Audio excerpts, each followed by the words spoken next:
एक गांव में दो मामा और उनका परिवार रहा करता था। सब कुछ अच्छा चल रहा था, पर दो सड़क हादसे में मेरे बड़े मामा की मृत्यु हो गई। इसके कुछ समय पश्चात मेरी बड़ी मामी की मृत्यु भी हो गई। इसके बाद मेरे छोटे मामा और उनका परिवार गांव का घर खाली करके शहर आ गए। पर कुछ महीने बाद मेरे छोटे मामा को गांव के घर जाना पड़ा उसकी मरम्मत करवाने के लिए। उन्होंने गांव में मरम्मत का काम शुरू कर दिया।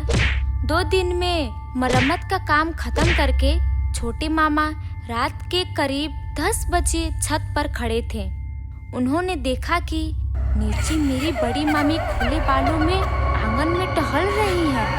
ये नजारा देखकर मेरे मामा की आंख फटी की फटी रह गई। वो तुरंत नीचे की ओर भागे।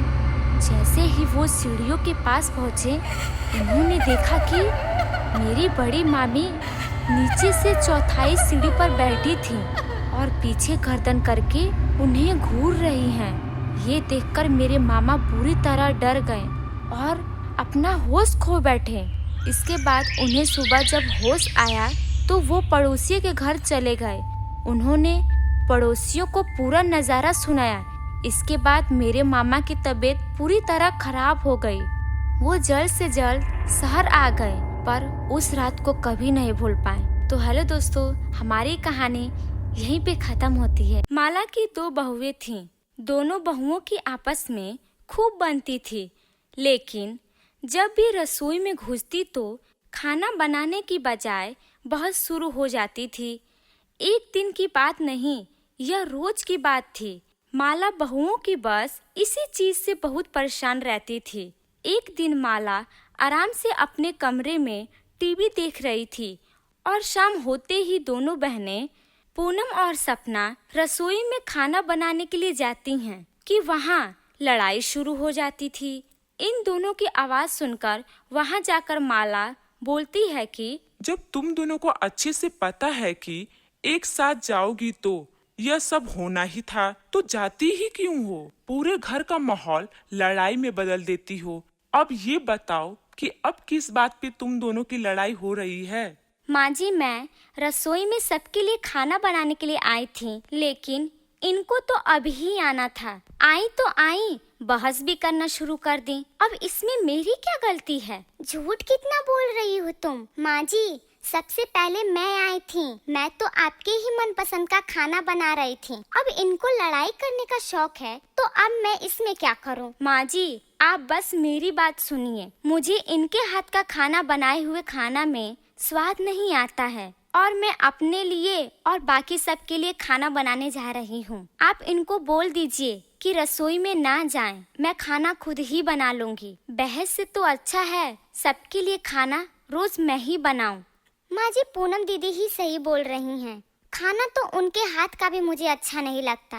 वो तो मैं ही अच्छा खाना बनाती हूँ। मक्के की रोटी और सरसों का साग, आहा, सुनकर ही मजा आ जाता है। अरे बस करो, तुम लोगों ने तो रोज का रोज ड्रामा बना रखी हो। इसको अपने पसंद का तो इसको अपने पसंद का। जब तुम दोनों को इतना ही अपने अपने पसंद का खाना बनाने का शौक है, तो एक एक करके बना क्यों नहीं लेती हो? इससे घर में लड़ाई भी नहीं होगी और शांति बनी रही होगी। ठीक है, फिर आप ही खाना बना लीजिए। मैं अपने पसंद का किसी और दिन बना लूंगी। आप बनाइए, मैं जा रही हूँ। नहीं, तुम ही बना लो अपने पसंद का। मैं किसी और दिन बना लूंगी। ठीक है, मैं चलती हूँ। अरे अब कहाँ जा रही हो? अभी तो तुम दोनों सारा घर सर पे उठा रखा था और अब तुम दोनों एक एक करके जा रही हो। मैंने ये बोला है कि पहले तय होगा कि सबसे पहले कौन बनाएगा और फिर अगले दिन कौन बनाएगा। जाने के लिए नहीं बोला है। माँ जी, कोई भी बना लेगा और मैं खा लूंगी। अब खाने के लिए बहस होगा तो अच्छा थोड़ी न लगेगा। कोई बात नहीं, आप खाना बना लीजिए। पूनम सोचकर बोलती है, उफ, नहीं, मैं नहीं करने वाली। तुम ही बना देना। अब हमारे घर में सबको इतना शौक है तो किसी को अपने शौक को साइड में रखना होगा ना। मैं ही रख लेती हूँ। आप ही खाना बना दीजिए। नहीं माँ जी, मुझे नहीं खाना बनाना है। तुम ही खाना बनाओ, मैं ही जा रही हूँ। माँ जी बोलती है कि इन दोनों ने तो हद ही पार कर दी। पहले रसोई में आकर खाना बनाने के लिए लड़ती हैं, और जब मैं बोल दूं कि एक एक करके खाना बना लो सब, तो दोनों काम से भागने लगती हैं और आखिर में मुझे ही खाना बनाना पड़ता है। बस अब बहुत हो गई। इन दोनों का अकल ठिकाना तो लगाना ही होगा, वरना रोज रोज मुझे ही खाना बनाना पड़ेगा। माला इस बात से बहुत परेशान होती है। तुम लोगों को रसोई में जाकर अपने लिए खाना बनाने का बहुत शौक है ना, तो अब मैंने ये सोचा है कि तुम दोनों को बहस करने का मौका ही ना दिया जाए। अब तुम दोनों के लिए घर में अलग अलग रसोई होगी। मतलब माँ जी, वो भी अलग अलग? अब से तुम दोनों अपने से काम करोगी, इससे बहस भी नहीं होगा और घर में शांति बनी होगी। लेकिन माँ जी, ऐसा थोड़ी ना अच्छा लगता है। भले हम दोनों लड़ाई झगड़ा करते हैं, लेकिन हम दोनों तो एक ही घर की बहुएं हैं ना, और घर में एक ही रसोई अच्छी लगती है, ऐसे दो अलग अलग नहीं। हाँ माँ जी, आप खुद ही बताइए, आसपास के लोग को पता चलेगा कि हम दोनों बहुओं की अलग अलग रसोई है, तो वो क्या सोचेंगे कि घर में बहुओं के आते ही बंटवारा हो गया। कोई बात नहीं, जिसे जो सोचना है उसे सोचने दो। मुझे तो घर में सिर्फ शांति चाहिए। बड़ी बहू सोचती है कि अब तो बस अपने लिए ही खाना बनाना है, तो बना लूंगी मैं अपने लिए।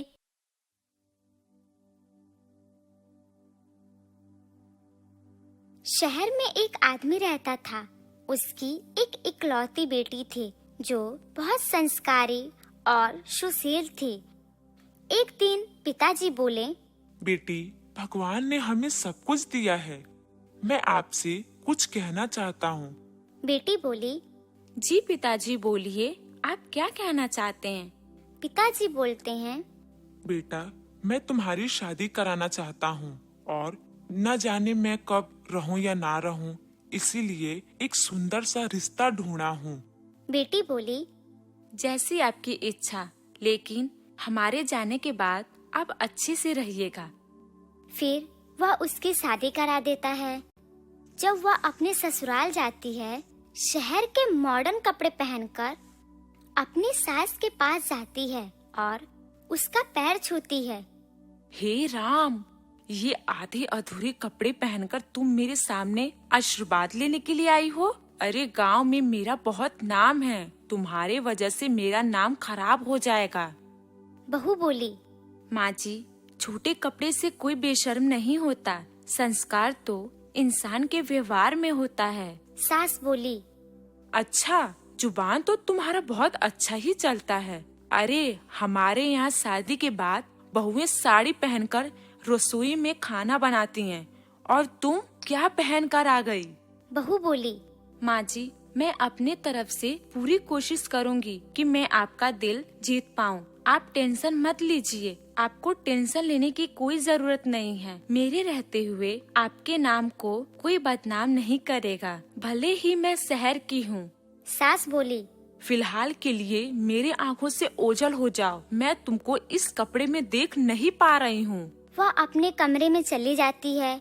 कुछ दिनों बाद एक दिन कमला अपनी बहू से कहती है कि कल घर में गणेश जी की पूजा है, आसपास के बहुत से लोग आएंगे, तो तुम शिकायत का मौका मुझे बिल्कुल भी मत देना। और हाँ, गांव के लोगों को दिखा देना कि मेरी बहू शहर की होने के बाद भी बहुत ज्यादा संस्कारी है, और अपना ऐसा पहनावा पहनकर मत आ जाना। ऐसे ही अगले दिन पूजा का सारा काम कर लेती है। ये सब देखकर कमला देवी को बहुत अच्छा लगता है।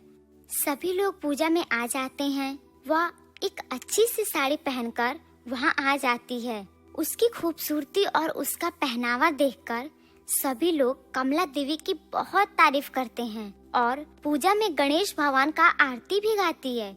यह देखकर सास बहुत हैरान हो जाती है। कुछ लोग कमला देवी से कहते हैं कि अरे वाह, इतनी खूबसूरत और संस्कारी बहू कहाँ से लेकर आ गई? हमारे गांव में तो कोई ऐसी लड़की है ही नहीं, तुम्हें कहाँ से मिल गई?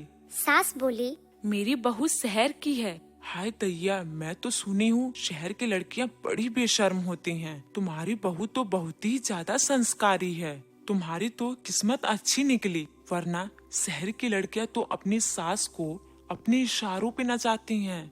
सास बोली, अरे नहीं नहीं बहन, पहले मैं भी ऐसा सोचती थी, लेकिन मेरी बहू ने मेरी सोच को बदल डाला और अपने संस्कारों से मेरा दिल जीत लिया।